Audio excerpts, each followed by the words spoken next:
മറ്റൊരു പ്രധാനപ്പെട്ട വാർത്തയിലേക്കാണ്. മലപ്പുറം പെരിന്തൽമണ്ണ ടൗണിൽ ജ്വല്ലറി ഉടമയുടെ സ്കൂട്ടർ ഇടിച്ചു വീഴ്ത്തി 3.5 കിലോ സ്വർണം കവർന്നു. പെരിന്തൽമണ്ണയിലെ MK ജ്വല്ലറി അടച്ച് മടങ്ങുകയായിരുന്ന കിനാദയിൽ യൂസഫിനെയും സഹോദരൻ ഷാനവാസിനെയും ഇടിച്ചു വീഴ്ത്തിയാണ് കവർച്ച. അനുമോദാണ് വിവരങ്ങളുമായി ചേരുന്നത്. അനുമോദ, വലിയ കവർച്ചയാണ്. 3.5 കിലോ സ്വർണം കവർന്നു എന്നറിയുന്നു. എങ്ങനെയായിരുന്നു സംഭവം?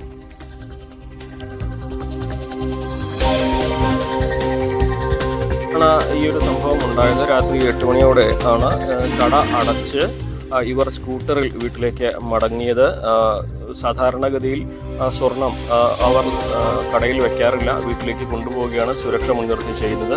അങ്ങനെ കട അടച്ച് സ്കൂട്ടറിൽ മടങ്ങുന്ന ഇവരുടെ കുറുകെ ഒരു ഇന്നോവ കാർ നിർത്തി അതിൽ നിന്നും 2 പേർ പുറത്തിറങ്ങി കുരുമുളക് സ്പ്രേ അടിക്കുകയും തുടർന്ന് അവരെ മർദ്ദിക്കുകയും ചെയ്ത് തോളിൽ തൂക്കിയ ബാഗിലെ സ്വർണം എടുത്ത് കടന്നു കളയുകയായിരുന്നു ചെയ്തത്. ഒരാൾക്ക് കണ്ണിലേക്ക് കുരുമുളക് സ്പ്രേ വീഴുകയും മറ്റൊരാളുടെ മുഖത്താണ് കുരുമുളക് സ്പ്രേ അടിക്കുകയും ചെയ്തത്. 4 പേരുണ്ടായിരുന്നു സംഘത്തിലെന്നാണ് പ്രാഥമികമായിട്ട് കണക്കാക്കാനാകുന്നത്. കൃത്യമായിട്ട് ഇവരുടെ നീക്കങ്ങൾ അറിയുന്ന അല്ലെങ്കിൽ ഇവരുടെ ഒരു രീതി അറിയുന്ന സംഘമാണ് ഇത് ചെയ്തിരിക്കുന്നത് എന്നാണ് പോലീസിന്റെ വിലയിരുത്തലുള്ളത്.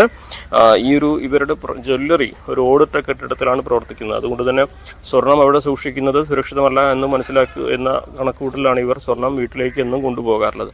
അപ്പോൾ ഇവർ സ്വർണം കൊണ്ടുപോകുന്നത് പതിവായിട്ട് അറിയുന്ന ആരെങ്കിലും ആകാം ഈ ഒരു കവർച്ചയ്ക്ക് പിന്നിലെന്നാണ് പോലീസിന്റെ പ്രാഥമികമായിട്ടുള്ള വിലയിരുത്തൽ. ഏകദേശം 2.5 കോടിയിലധികം രൂപയുടെ മൂല്യമുണ്ട് ഈ നഷ്ടമായ സ്വർണത്തിനെന്നാണ് ഇവർ പറയുന്നത്.